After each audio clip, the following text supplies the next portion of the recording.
കൊടകര അഴകം യുവജന സംഘം വായനശാല വായന പക്ഷാചരണത്തിന്റെ ഭാഗമായി വായനശാലയിൽ പുസ്തക പ്രദർശനവും SSLC +2 പരീക്ഷകളിൽ ഉന്നത വിജയം കരസ്ഥമാക്കിയ വിദ്യാർത്ഥികളെയും കലാകായിക പ്രതിഭകളെയും അനുമോദിക്കലും സംഘടിപ്പിച്ചു. വായനശാല പ്രസിഡന്റ് K. ബാബുരാജിന്റെ അധ്യക്ഷതയിൽ നടന്ന സമ്മേളനം കൊടകര ബ്ലോക്ക് പഞ്ചായത്ത് അംഗം ടെസ്സി ഫ്രാൻസിസ് ഉദ്ഘാടനം ചെയ്തു.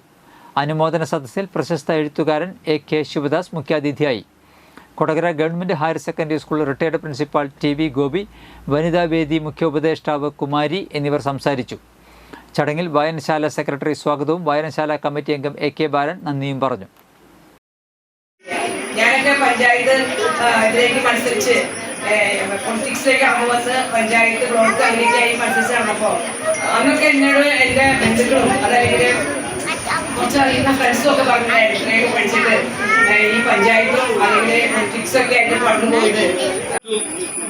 അതുപോലെ 10ാം ക്ലാസ് കുട്ടികൾക്കൊക്കെ സമ്മാനം കൊടുക്കലാണ് പണി എന്ന് പറഞ്ഞപ്പോൾ ഞാൻ വിചാരിച്ചു ഇനി വല്ല ഘടാഘടിയന്മാരായിട്ടുള്ള മോട്ടിവേഷൻ സ്പീക്കർമാരല്ലേ കൊണ്ടുവരേണ്ടത്. നമ്മൾ ഈ പാവ എഴുത്തുകാരൻ വന്നിട്ട് ഇവിടെ വന്ന് പറഞ്ഞു കഴിഞ്ഞാൽ എന്തോ പറയാനാ എന്നാണ് എനിക്ക് തോന്നിയത്. അപ്പോൾ ഞാൻ സെക്രട്ടറിയോട് ചോദിച്ചു. സെക്രട്ടറി പറഞ്ഞു എന്തായാലും ഒരു വായനശാലയല്ലേ,